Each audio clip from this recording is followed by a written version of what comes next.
ഫ്രണ്ട്ഷിപ്പിന് നമ്മൾ വലിയ പ്രാധാന്യം നൽകുന്നുണ്ട്. ആ ഫ്രണ്ട്ഷിപ്പിന്റെ വിഷയത്തിൽ ലോകത്തിന് മാതൃകയായത് മുഹാജിറുകളും അൻസ്വാറുകളുമാണ്. എനിക്ക് പറയാനുള്ളത്, നമ്മളുമാകണം മുഹാജിറുകൾ, നമ്മളുമാകണം അൻസ്വാറുകൾ. മുഹാജിറുകളായി മാറാൻ കഴിയണം.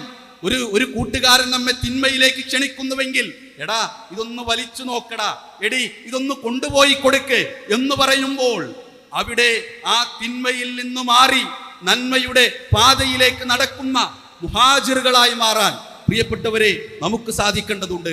സ്വാർത്ഥതയുടെ ലോകമാണ് നമ്മുടെ മുന്നിലുള്ളത്. ബെസ്റ്റി പറഞ്ഞാൽ എന്തും ചെയ്യും, ബെസ്റ്റി പറഞ്ഞാൽ എന്തിനും തയ്യാറാണ്. ബെസ്റ്റി പറഞ്ഞാൽ ബാഗിൽ യൂണിഫോമിന് പുറത്ത് മറ്റൊരു വസ്ത്രവും ധരിച്ച് മറ്റൊരു വസ്ത്രവും ഇട്ട് വരും. കോളേജിനിടയിൽ ആരും അറിയാതെ ചാടിപ്പോയി എങ്ങോട്ടും പോകാൻ തയ്യാറാ. ബെസ്റ്റി പറഞ്ഞാൽ എന്തും കേൾക്കാൻ തയ്യാറാ. അല്ല, ദീന് പറയുന്നിടത്തു നിൽക്കാൻ പ്രിയപ്പെട്ട മക്കളെ നമുക്ക് സാധിക്കേണ്ടതുണ്ട്. അങ്ങനെ അതേപോലെ തന്നെ അൻസ്വാറുകളാവാൻ സാധിക്കണം. സഹായത്തിന്റെ ലോകത്തിന്ന് വരെയുള്ള ഉത്തമ മാതൃക എന്ന് പറയുന്നത് അൻസാറുകളാണ്. ഒന്നുമില്ലാതെ വന്നവർക്ക് വീട് പകുത്തു നൽകി, ഒന്നുമില്ലാതെ വന്നവർക്ക് സമ്പത്ത് പകുത്തു നൽകിയ അൻസാറുകളായി മാറാൻ കഴിയണം.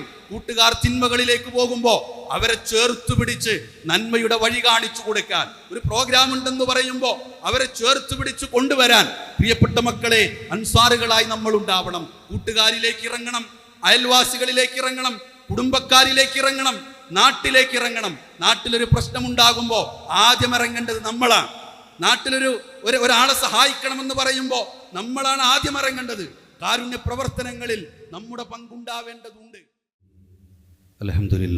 അൽഹംദുലില്ലാഹി റബ്ബിൽ ആലമീൻ വസ്സലാത്തു വസ്സലാമു അലാ റസൂലില്ലാഹി വഅലാ ആലിഹി വസ്ഹബിഹി അജ്മഈൻ. അമ്മാ ബഅദ്. അല്ലാഹുമ്മ സ്വല്ലി അലാ മുഹമ്മദിൻ വഅലാ ആലി മുഹമ്മദ് കമാ സ്വല്ലൈത അലാ ഇബ്രാഹീമ വഅലാ ആലി ഇബ്രാഹീം ഇന്നക ഹമീദും മജീദ്. റബ്ബി ഇശ്റഹ് ലി സദ്രി വയസ്സിർ ലി അംരി വഹ്ലുൽ ഉഖ്ദതം മിൻ ലിസാനി യഫ്ഖഹു ഖൗലി. സ്നേഹനിധികളായ പ്രിയപ്പെട്ടവരെ, കൊണ്ടോട്ടിയിലെ സയൻസിന് വേണ്ടി വിദൂരത്തു നിന്നും ഇതിൻ്റെ പരിസരത്ത് നിന്നുമെല്ലാം വന്ന പ്രിയപ്പെട്ട വിദ്യാർത്ഥിനി സുഹൃത്തുക്കളെ, വളരെ ശ്രദ്ധാപൂർവം എന്നെ കേട്ടുകൊണ്ടിരിക്കുന്ന നിങ്ങൾക്ക് മുമ്പിലേക്ക് ഞാനൊരു കണക്ക് ആദ്യമായി പറയാൻ. 2022 കേരളം എന്ന നമ്മുടെ നാട്ടിൽ സ്വന്തം ജീവൻ വെടിഞ്ഞ് ആത്മഹത്യ ചെയ്ത ആളുകളുടെ കണക്ക് അത് ഏതാണ്ട് 10,000-ത്തിലധികം വരുമെന്നാണ്. 10,000-ത്തിലധികം ആളുകൾ 2022 മാത്രം കേരളത്തിൽ ആത്മഹത്യ ചെയ്തുവെന്ന് ആലോചിച്ചു നോക്കൂ. സാംസ്കാരിക സമ്പന്നരെന്ന് നാം വിളിക്കുന്ന കേരളത്തിൽ, ആയുർദൈർഘ്യത്തിൽ ലോകരാജ്യങ്ങളോട് കിടപിടിക്കുന്ന ഈ കേരളത്തിൽ, വിദ്യാഭ്യാസ സമുച്ചയങ്ങളുള്ള, എന്നാൽ ഇന്ത്യയിൽ തന്നെ വളരെയധികം വിദ്യാഭ്യാസ നിലവാരമുള്ള കേരളത്തിൽ ഒരു വർഷം 10,000-ത്തിലധികം ആളുകൾ ആത്മഹത്യ ചെയ്തതെന്തിന്? ഇൻഷാ അല്ലാഹ് നമ്മുടെ ഈ സംസാരത്തിൽ അതിൻ്റെ അവസാന ഭാഗത്ത് നമുക്ക് ഈ വിഷയത്തെക്കുറിച്ച് കുറച്ച് സമയം ചർച്ച ചെയ്യേണ്ടതുണ്ട്. ഞാൻ എൻ്റെ വിഷയത്തിലേക്ക് പ്രവേശിക്കുന്നതിന് മുമ്പ് ഏതാനും ചില കാര്യങ്ങൾ ഞാൻ പറയാം. ആ കാര്യങ്ങൾ ഈ സംസാരം കേൾക്കുന്നവരുടെ, നമ്മളുടെ ജീവിതത്തിൽ എന്തെങ്കിലും ഒരു ബന്ധം ആ കാര്യങ്ങൾക്കുണ്ട് എങ്കിൽ തുടർന്നുള്ള ഏതാനും മിനിറ്റുകൾ, 10-15 മിനിറ്റ് നീണ്ടു നിൽക്കുന്ന ഈ സംസാരം ഒരു സെക്കൻഡ് പോലും മിസ്സാവാതെ സസൂക്ഷ്മം നിങ്ങൾ ശ്രദ്ധിക്കണം. ഇനി ഞാൻ പറയുന്ന കാര്യങ്ങളെന്ന് പറഞ്ഞതിൽ നമ്മളുമായി ബന്ധമില്ല. ഞാൻ പറയുന്ന 9-10 പോയിന്റുകളിലൊന്നും നമ്മുടെ ജീവിതവുമായി ബന്ധമില്ല എങ്കിൽ നിങ്ങൾ ഈ സംസാരം തുടർന്ന് കേൾക്കേണ്ടതേയില്ല. അതിലൊന്നാമത്തേത്, നമ്മുടെ മൊബൈൽ ഫോണിൽ ബാറ്ററി ലോ എന്ന് കാണിച്ചാൽ മനസ്സിൽ എന്തോ ഒരു ബേജാറ്. ഇപ്പോൾ ഫോൺ നോക്കണ്ട, ബാറ്ററി ലോ എന്ന് കാണിച്ചാൽ എന്തോ ഒരിടങ്ങേറ്. ചാർജർ കിട്ടുമോ, ഇത് ചാർജ് തീർന്നു പോയാലോ. അതേപോലെ തന്നെ രണ്ടാമത്തത്, ഇൻ്റർനെറ്റ് പാക്ക് കഴിഞ്ഞാൽ അതിൻ്റെ വാർണിംഗ് മെസ്സേജ് വന്നാൽ എന്തോ ഒരു മനപ്രയാസമുള്ളവരാണോ നമ്മൾ? മൂന്നാമത്തേതിലേക്ക്, ജോലിക്ക് വേണ്ടി പോയൊരു മനുഷ്യൻ, ആ മനുഷ്യൻ്റെ വാഹനത്തോടൊപ്പം ഒരു മണ്ണിടിച്ചിൽ പെട്ടുപോയി ആഴ്ചകൾ കഴിഞ്ഞിട്ടും ആ വാഹനം പോലും, വലിയ ലോറി പോലും തിരികെ കിട്ടാനാവാത്ത വിധം ഒരു അപകടം നടക്കുമ്പോൾ അതൊരൊറ്റപ്പെട്ട സംഭവമല്ലേ എന്ന് നമ്മുടെ മനസ്സിൽ തോന്നിയോ? നമ്മെപ്പോലെയുള്ള ഒരു കുട്ടി നിപ്പ ബാധിച്ച്, പനി ബാധിച്ച് മരണപ്പെട്ടു എന്ന് പറയുമ്പോൾ അതങ്ങ് മഞ്ചേരിയിലല്ലേ എന്ന മനസ്സാണോ നമുക്കുള്ളത്? 4 സെക്കൻഡുകൾ കൊണ്ട് 400 ആളുകളെ മണ്ണ് വിഴുങ്ങി മണ്ണിടിച്ചിലുണ്ടായപ്പോൾ മനസ്സിലൊരു നൊമ്പരവുമില്ലാതെ മൊബൈൽ ഫോണിലെ റീൽസുകൾ തോണ്ടി നോക്കാൻ പ്രിയപ്പെട്ടവരെ നമ്മുടെ മനസ്സതിന് പാകപ്പെട്ടുവോ? 40,000 മനുഷ്യർ ഏതാണ്ടൊരു വർഷത്തിനിടക്ക് ഫിലസ്തീനിൻ്റെ മണ്ണിൽ കൊല്ലപ്പെട്ടുവെന്ന് പറയുമ്പോൾ അതങ്ങ് ഫിലസ്തീനിലല്ലേ എന്ന മനസ്സാണോ നമ്മുടെ ഹൃദയത്തിലുള്ളത്? പശുക്കടത്ത് ആരോപിച്ച് ഒരു മുസ്ലിമിനെ അടിച്ചു കൊല്ലുമ്പോൾ അത് ഉത്തരേന്ത്യയിലല്ലേ, എൻ്റെ നാട്ടിലല്ലല്ലോ എന്ന ചിന്തയാണോ പ്രിയപ്പെട്ടവരെ നമ്മുടെ ഹൃദയത്തിലുള്ളത്? കുടുംബക്കാർ വീട്ടിലേക്ക് വരുന്നുണ്ട് എന്നറിഞ്ഞാൽ എങ്ങനെ മുങ്ങും എന്നാലോചിക്കുന്നവരാണോ നമ്മൾ? കുടുംബ വീട്ടിലേക്ക് പോകുമ്പോൾ അവിടെ റേഞ്ച് ഉണ്ടാകുമോ? അവിടെ വൈഫൈ കണക്ഷൻ ഉണ്ടാകുമോ? ഉണ്ടെങ്കിൽ അതിൻ്റെ പാസ്വേഡ് തരാൻ ആ വീട്ടിലെ ഇന്നയാൾ അവിടെയുണ്ടോ എന്നാലോചിക്കുന്നവരാണോ നമ്മൾ? ഈ ഇത്രയും പറഞ്ഞ പോയിന്റുകളിൽ ഏതെങ്കിലും ഒന്ന് ജീവിതത്തിൽ ഇതേവരെയുള്ള ഏതെങ്കിലും ഒരു അവസരത്തിൽ ഹൃദയത്തിൽ തോന്നിയിട്ടുണ്ടെങ്കിൽ പ്രിയപ്പെട്ട മക്കളെ, നമ്മുടെ മുന്നിൽ ക്യാമ്പസിലേക്ക് നാം കടന്നു ചെല്ലുമ്പോൾ നമ്മുടെ മുന്നിലേക്ക് ഒരുപാട് വിഭവങ്ങൾ ഈ ലോകത്ത് പലരും സമ്മാനിക്കുന്നുണ്ട്. അതിൽ ചിലത് നമ്മുടെ ഹൃദയത്തിൽ കയറിയിട്ടുണ്ട് എന്നാണ് ഞാൻ സൂചിപ്പിച്ചു വരുന്നത്. നമുക്കൊക്കെ പ്രിയപ്പെട്ട കൂട്ടുകാരുണ്ട്, ഏറ്റവും അടുത്ത കൂട്ടുകാർ നമുക്കൊക്കെയുണ്ട്. ചിലപ്പോൾ അവരുടെ ഒപ്പമായിരിക്കും ഈ സദസ്സിൽ പോലും നമ്മൾ ഇരിക്കുന്നത്, അവരുടെ കൂടെയാകും നമ്മൾ ഈ സദസ്സിലേക്ക്, കൊണ്ടോട്ടിയിലേക്ക് വന്നത്. അവരൊരു പക്ഷേ നമ്മൾ ചങ്കുകൾ എന്ന് വിളിക്കുന്നുണ്ടാവും. പ്രവാചകൻ സല്ലല്ലാഹു അലൈഹി വസല്ലമക്കും ഒരു ചങ്ക് ഉണ്ടായിരുന്നു, ഏറ്റവും അടുത്തൊരു കൂട്ടുകാരനുണ്ടായിരുന്നു, അബൂബക്കർ സിദ്ദീഖ് റളിയല്ലാഹു അൻഹു. പ്രവാചകൻ സല്ലല്ലാഹു അലൈഹി വസല്ലമയുടെ ജീവിതം നമുക്കറിയാം. 40-ാമത്തെ വയസ്സ് വരെ നാട്ടുകാർ മുഴുവൻ അൽ അമീൻ എന്ന് മാത്രം വിളിച്ചു, സത്യസന്ധൻ എന്ന് മാത്രം വിളിച്ചു. 40-ാമത്തെ വയസ്സിൽ നുബുവത്ത് കിട്ടിയപ്പോൾ ആ വിളി മാറ്റി സാഹിർ എന്നാക്കി മാറ്റി, കള്ളവാദി എന്നാക്കി മാറ്റി. എത്രത്തോളം എന്നറിയുമോ? അൽ അമീൻ എന്ന് വിളിച്ച അതേ ആളുകൾ പ്രവാചകൻ സല്ലല്ലാഹു അലൈഹി വസല്ലമയെ രാത്രിക്കു രാത്രി വധിക്കുവാൻ വേണ്ടി ചട്ടം കൂട്ടി. പ്രവാചകൻ സല്ലല്ലാഹു അലൈഹി വസല്ലമയുടെ വീട് വളഞ്ഞു. പ്രവാചകൻ സല്ലല്ലാഹു അലൈഹി വസല്ലം അവിടുന്ന് യാത്ര പോവുകയാണ്. ഹിജ്റ നമുക്കറിയാം. ആ ഹിജ്റയിൽ കൂടെയുണ്ടായിരുന്നു അബൂബക്കർ സിദ്ദീഖ് റളിയല്ലാഹു അൻഹു. ആ യാത്രയിൽ ശത്രുക്കളെങ്ങാനും കണ്ടാൽ കൊല്ലുന്നുറപ്പാണ്, ജീവൻ നഷ്ടപ്പെടുമെന്നുറപ്പാണ്. എന്നിട്ടും ആ പ്രവാചകൻ സല്ലല്ലാഹു അലൈഹി വസല്ലമയുടെ കൂടെ നടക്കാൻ അബൂബക്കർ സിദ്ദീഖ് റളിയല്ലാഹു അൻഹുവിന് സാധിച്ചു വന്നാൽ ഹദീസുകളിൽ കാണാൻ കഴിയും. അബൂബക്കർ സിദ്ദീഖ് റളിയല്ലാഹു അൻഹു പിന്നീട് പറയാണ്, ഞാൻ പ്രവാചകൻ സല്ലല്ലാഹു അലൈഹി വസല്ലമയുടെ വലതുവശത്തു കൂടി നടക്കും. ആ വലതുവശത്തു കൂടി ശത്രുക്കൾ വരുമോ എന്ന് ഭയക്കുമ്പോൾ ഞാൻ അവിടുത്തെ പിറകിലൂടെ നടക്കും. പിറകിലൂടെ ശത്രുക്കൾ വരുമോ എന്ന് സംശയം തോന്നുമ്പോൾ ഞാൻ ഇടതുവശം ചേർന്ന് നടക്കും. ആലോചിച്ചു നോക്കൂ, അങ്ങനെ ഒരു കൂട്ടുകാരനെ ഈ ക്യാമ്പസ് ജീവിതത്തിൽ നിന്ന് പ്രിയപ്പെട്ട മക്കളെ നമുക്ക് കിട്ടിയിട്ടുണ്ടോ? പ്രവാചകൻ സല്ലല്ലാഹു അലൈഹി വസല്ലമക്ക് വേറെയും ചില കൂട്ടുകാരുണ്ട്. ബിലാൽ ഇബ്നു റബാഹ് റളിയല്ലാഹു അൻഹു, അമ്മാർ റളിയല്ലാഹു അൻഹു.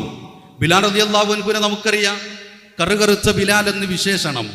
അങ്ങേയറ്റത്തെ ആ മക്കയിലുണ്ടായിരുന്ന ഏറ്റവും നിറം കുറഞ്ഞ ബിലാലിനെ ചേർത്തു പിടിക്കാൻ പ്രവാചകൻ സല്ലല്ലാഹു അലൈഹി വസല്ലം, ആലോചിച്ചു നോക്കൂ, ബിലാൽ റളിയല്ലാഹു അൻഹു പറയാണ് പിന്നീട്, എൻ്റെ മുഖത്ത് നോക്കി പുഞ്ചിരിച്ച ലോകത്തിലെ ആദ്യത്തെ മനുഷ്യൻ എൻ്റെ പ്രവാചകൻ സല്ലല്ലാഹു അലൈഹി വസല്ലമയാണെന്ന്. പ്രവാചകൻ സല്ലല്ലാഹു അലൈഹി വസല്ലമക്ക് അവിടെ ബിലാൽ ഇബ്നു റബാഹ് റളിയല്ലാഹു അൻഹുവിൻ്റെ നിറം തടസ്സമായിട്ടില്ല.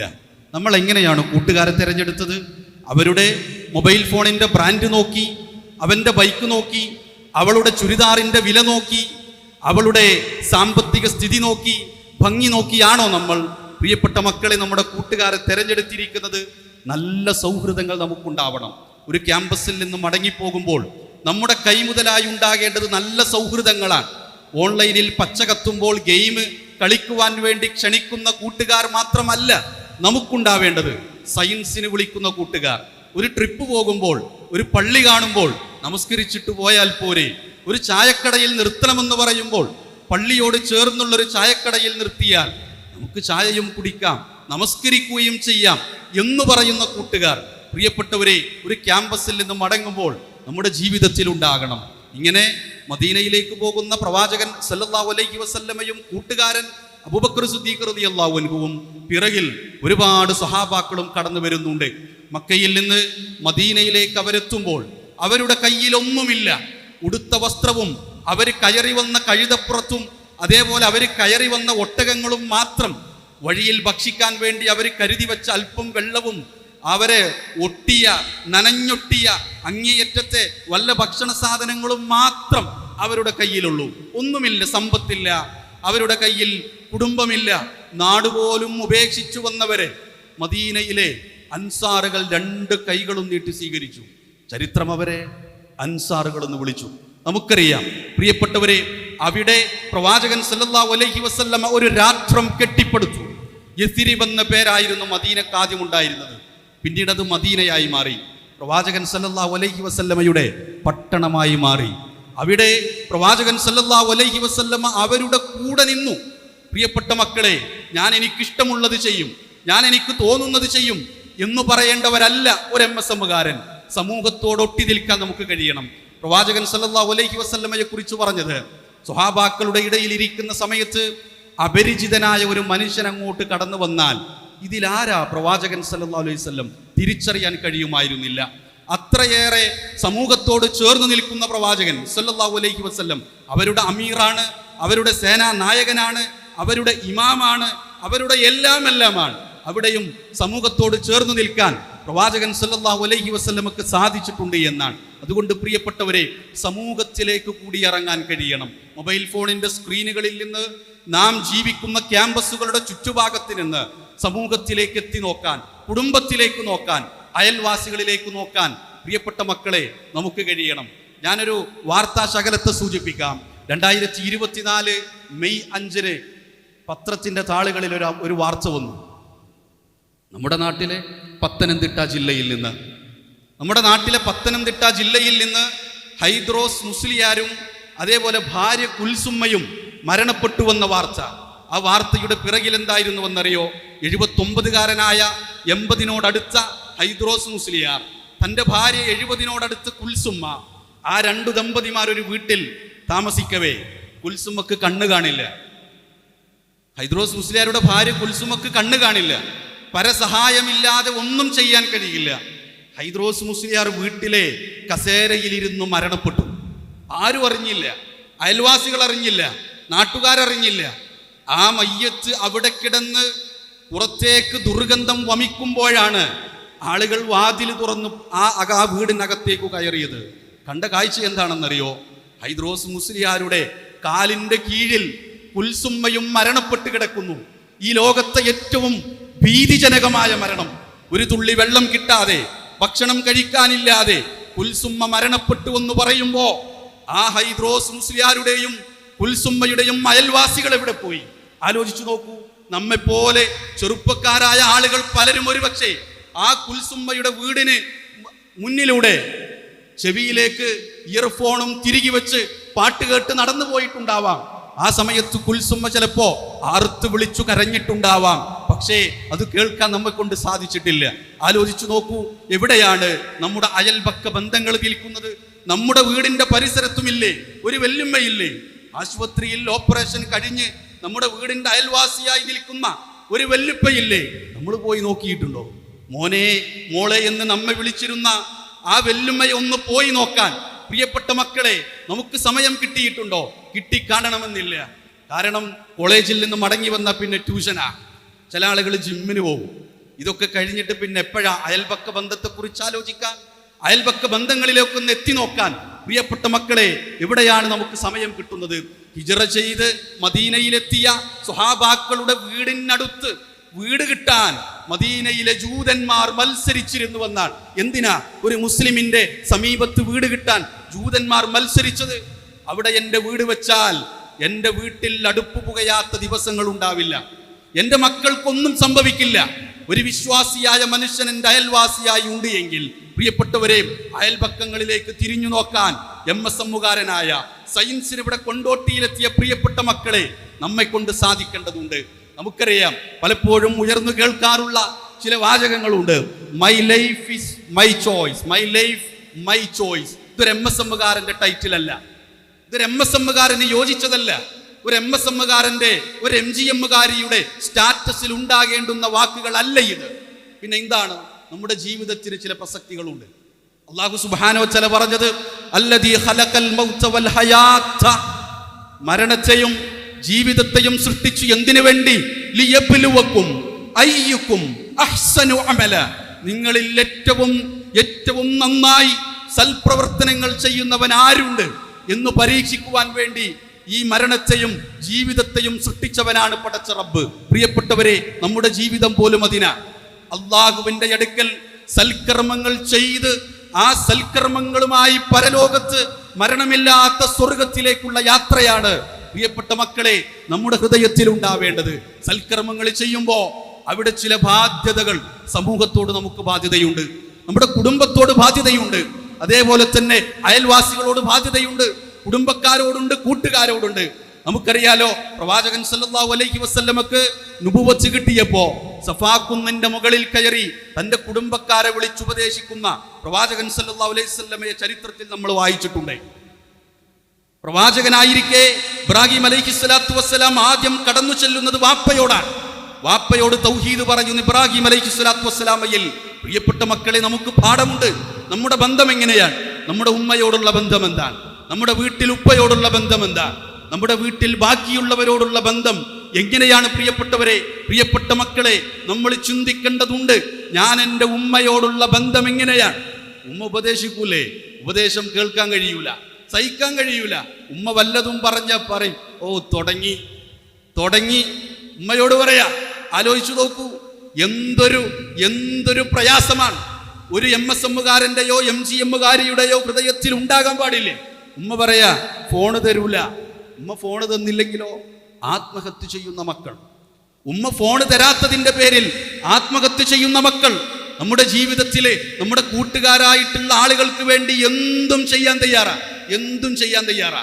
അവരുടെ ഇഷ്ടത്തിന് വേണ്ടി എന്തും ചെയ്യും. കൂട്ടുകാരുടെ ഇഷ്ടത്തിന് വേണ്ടി വാപ്പയുടെ പോക്കറ്റിൽ നിന്ന് 100 രൂപ അടിച്ചു മാറ്റാൻ മടിയില്ലാത്ത മക്കളാണ്. റമദാനിന്റെ ദിനരാത്രങ്ങളിൽ നോമ്പുകാരിയായിരിക്കെ കൂട്ടുകാരന്റെയോ കൂട്ടുകാരിയുടെ ഇഷ്ടത്തിന് വേണ്ടി ആരുമറിയാതെ ഹോട്ടലിൽ പോയി ഭക്ഷണം കഴിച്ച് ആ നോമ്പ് മുറിക്കാൻ കൂട്ടുകാരന് തൃപ്തനാണോ? ആ കൂട്ടുകാരന്റെ തൃപ്തിക്ക് വേണ്ടി അതിനൊക്കെ നമ്മൾ തയ്യാറാ. പക്ഷേ കൂട്ടുകാരന്റെ തൃപ്തിയേക്കാൾ, ആരുടെ തൃപ്തിയെക്കാളും പ്രിയപ്പെട്ട മക്കളെ നമുക്കുണ്ടാവേണ്ടത് അള്ളാഹുവിന്റെ തൃപ്തിയാണ്. അള്ളാഹുവിന്റെ തൃപ്തി എവിടെയാണ്? മാതാപിതാക്കളുടെ തൃപ്തിയിലാണ്. നമ്മുടെ ഉമ്മ നമ്മെക്കുറിച്ച് തൃപ്തയാണെങ്കിൽ, നമ്മുടെ ഉപ്പ നമ്മെക്കുറിച്ച് തൃപ്തയാണെങ്കിൽ പടച്ച റബ്ബും നമ്മെക്കുറിച്ച് തൃപ്തനാണ്. അതുകൊണ്ട് പ്രിയപ്പെട്ടവരെ, ഇന്ന് സയൻസ് കഴിഞ്ഞ് വീട്ടിലേക്ക് പോകുമ്പോ ഉമ്മയോട് ചോദിക്കണം, ഉമ്മ തൃപ്തയാണോ എന്നെപ്പറ്റി? ഉപ്പയോട് ചോദിക്കണം, ഞാൻ എന്തൊക്കെയോ പറഞ്ഞിട്ടുണ്ട്, എന്നെപ്പറ്റി നിങ്ങൾക്ക് വല്ല നീരസവുമുണ്ടോ, പ്രയാസമുണ്ടോ? എന്നെ ഇഷ്ടമല്ലേ? എന്നെക്കുറിച്ച് തൃപ്തനല്ലേ എൻ്റെ വാപ്പ എന്ന് വാപ്പയോട് ചോദിക്കാൻ ഈ സയൻസിൽ പങ്കെടുത്തിരിക്കുന്ന മക്കളെ നമ്മെ കൊണ്ട് സാധിക്കേണ്ടതുണ്ട്. ഒരുപക്ഷേ മാതാപിതാക്കൾ ഈ ദുനിയാവിൽ നിന്ന് വിട പറഞ്ഞു പോയവരും ഇവിടെ കൂടിയവരിൽ ഉണ്ടാവാം. ആത്മാർത്ഥമായ പ്രാർത്ഥനകൾ നമ്മുടെ മാതാപിതാക്കൾക്ക് കൊടുക്കുക. ഞാനിങ്ങനെ അവസാനിപ്പിക്കാൻ പോവുകയാണ്. കുടുംബ ബന്ധം അത് കൃത്യമായി പാലിക്കാൻ നമുക്ക് കഴിയണം. ഒരു കുടുംബക്കാർ വീട്ടിലേക്ക് വരുമ്പോൾ എങ്ങനെയെങ്കിലും ഇവിടെ നിന്ന് മുങ്ങിയാൽ എന്ന മനസ്സല്ല നമ്മുടെ ഹൃദയത്തിൽ ഉണ്ടാവേണ്ടത്. പ്രിയപ്പെട്ടവരെ, ബന്ധങ്ങളിലേക്ക് കടന്നു ചെല്ലണം. എപ്പോഴും നമ്മുടെ വീട്ടിലേക്ക് വരുന്ന ബന്ധുവിന്റെ വീട്ടിലേക്ക് പോകലല്ല കുടുംബ ബന്ധം. ലൈസൽ വാസിലു ബിൽ മുക്കാഫഅ, പകരത്തിന് പകരം ചേർക്കൽ അല്ല കുടുംബ ബന്ധം. മറിച്ച് ബന്ധത്തിൽ എവിടെയോ പ്രശ്നമുണ്ട്. നമുക്കറിയാം, ആ ഉമ്മാനോട് എന്തോ പ്രശ്നം ഇന്നാക്കുന്നുണ്ട്, ഉപ്പാനോട് എന്തോ ഒരു പ്രശ്നമുണ്ട്. അത്തരം കുടുംബങ്ങളിലേക്ക് സലാം പറഞ്ഞു കടന്നു ചെല്ലാൻ പ്രിയപ്പെട്ട മക്കളെ നമുക്ക് സാധിക്കേണ്ടതുണ്ട്. അതുകൊണ്ട് ഞാൻ എൻ്റെ കാര്യം നോക്കിക്കോളാം, എന്നെ ആരും ഉപദേശിക്കേണ്ടതില്ല. എനിക്ക് ഫ്രീഡം ഉണ്ട്, ഫ്രീഡമാണ് വലുത്. എൻ്റെ ഫ്രീഡത്തിൽ ഇടപെടാൻ നീ ആര്? എൻ്റെ ഫ്രീഡത്തിൽ ഇടപെടാൻ മതത്തിനെങ്ങനെ സാധിക്കുന്നു എന്ന ചോദ്യമല്ല പ്രിയപ്പെട്ടവരെ ഉണ്ടാകേണ്ടത്. ആലോചിച്ചു നോക്കൂ, ഇസ്ലാമിലെ നമസ്കാരത്തെ കുറിച്ച് ആലോചിച്ചു നോക്കൂ. നമസ്കാരം നിർവഹിക്കുക നമ്മുടെ ഒക്കെ ബാധ്യതയാണ്, വ്യക്തിപരമായ ബാധ്യതയാണ്. പക്ഷെ അതെങ്ങനെയാണ് നിർവഹിക്കുന്നത്? ജമാഅത്തായിട്ടാണ്. തോളുരുമ്മി കാല് തൊട്ടു ചേർത്ത് വെച്ച് ജമാഅത്തായി നമസ്കരിക്കുന്നു. ജക്കാത്തിനെ കുറിച്ച് ആലോചിച്ചു നോക്കൂ. ജക്കാത്ത് നിർബന്ധ ബാധ്യതയാണ് ഓരോരുത്തർക്കും. ആ ബാധ്യത നിർവഹിക്കാൻ എത്തിക്കഴിഞ്ഞ് നിസാബെത്തിയ ആളുകൾക്ക് അത് ബാധ്യതയുണ്ട്. പക്ഷേ ആ സക്കാത്ത് ഒരു സമുദായത്തിൽ വന്നു കഴിഞ്ഞാൽ, ഒരു ഉമ്മത്തിൽ വന്നു കഴിഞ്ഞാൽ അതിൻ്റെ പ്രചോദകരായി ആ നാട് മുഴുവൻ ഉണ്ടാകും. അത് സമൂഹത്തിൽ മുഴുവൻ ഗുണകരമാവും. ഹജ്ജിനെ കുറിച്ച് ആലോചിച്ചു നോക്കൂ. സാമ്പത്തികമായി ശാരീരികമായി ശേഷിയുള്ളവർക്ക് നിർബന്ധമാണ്.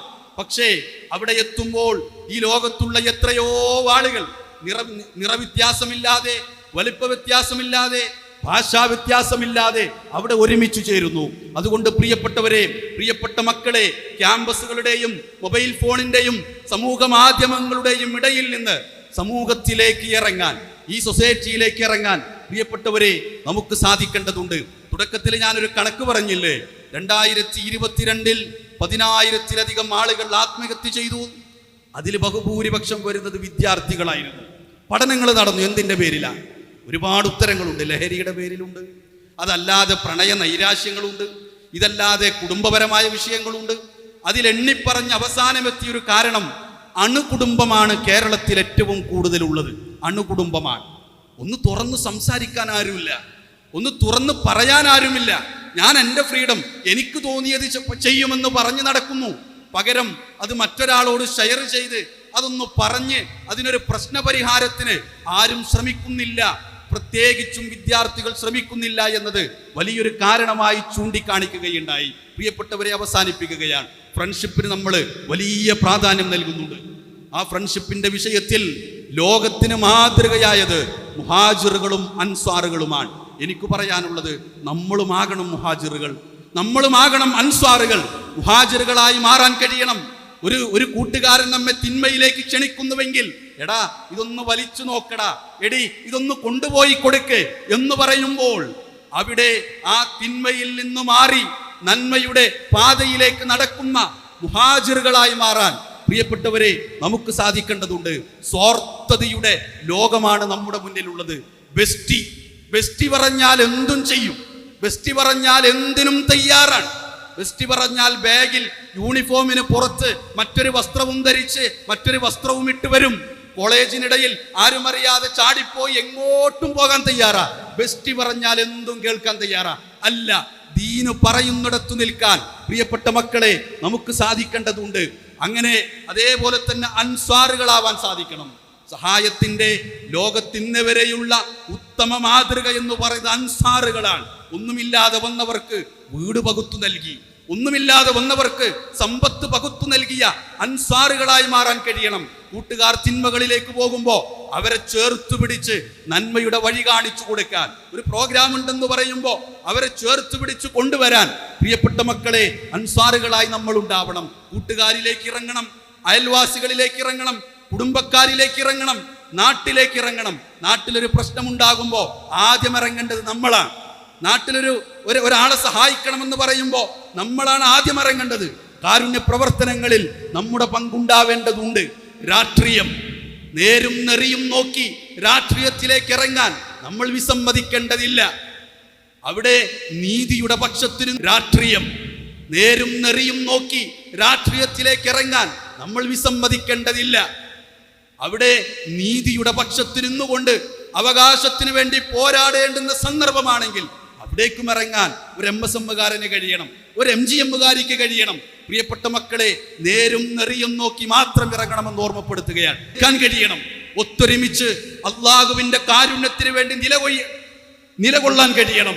എന്തു വന്നാലും എൻ്റെ ദീൻ പണയം വെച്ചുകൊണ്ട് എനിക്കൊരു യാത്രയില്ല, ദീൻ പണയം വെച്ചുകൊണ്ട് എനിക്കൊരു ഫംഗ്ഷൻ ഇല്ല, ദീൻ പണയം വെച്ചുകൊണ്ട് എനിക്കൊരു കൂട്ടുകാരുമില്ല എന്ന് തീർച്ചപ്പെടുത്താൻ പ്രിയപ്പെട്ട മക്കളെ നമുക്ക് സാധിക്കേണ്ടതുണ്ട്.